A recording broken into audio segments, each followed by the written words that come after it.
Hi guys! Welcome back to my channel, and for today's video ay gagawa tayo ng garland para sa ating mga top students.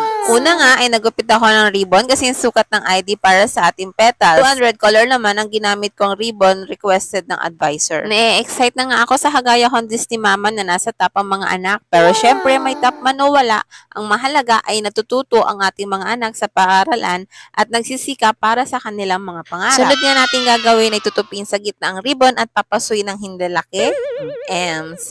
Ang ribbon, syempre, para magdikit. Pero sa true lang, nawala ang fingerprint ko pagkatapos nito. Alam ko, nakaka-relate din kayo kasi hindi biro po magpaso. Promise. Sunod naman natin gugupitin ang pula na ribbon pero this time ay hindi na po tayo magpapaso. Kasi dalang-dala na ako.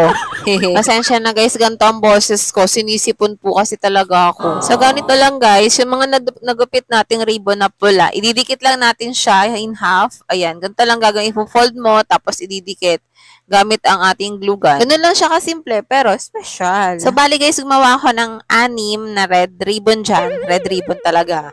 Bali, gumawa ako ng 6 na pulang ribbon, tapos ayan, pinaikot lang natin yan guys. Ay, sa wakas, nakaranas rin magpaikot. Yan guys, para magawa natin yung malapad na para sa bottom part, ginamitan ko siya ng 4cm na ribbon, tapos pinagdikit.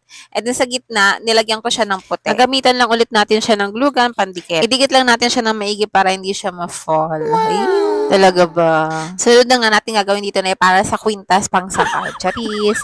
Kwintas na may sukat na kapares ng sa medal. Yung talagang ginagamit kong sukat guys, yung sa medal kasi lahat ng ulo doon, parang yun yung standard nila eh. Kahit anong sukat ng ulo, kasya. Syempre, ito na yung huling part guys. Ilalagyan na natin ng likod yung ating garland para hindi kita ang bakas ng kahapon. Charis. Pasensya na guys kasi hindi ko na videohan yung paglalagay ko ng blue na ribbon dyan sa part na yan. Pero alternate lang po yan, red and blue.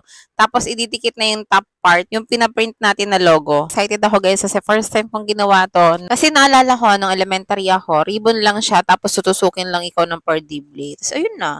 Top 1 ka na. Bye guys, please like and subscribe. Thank you.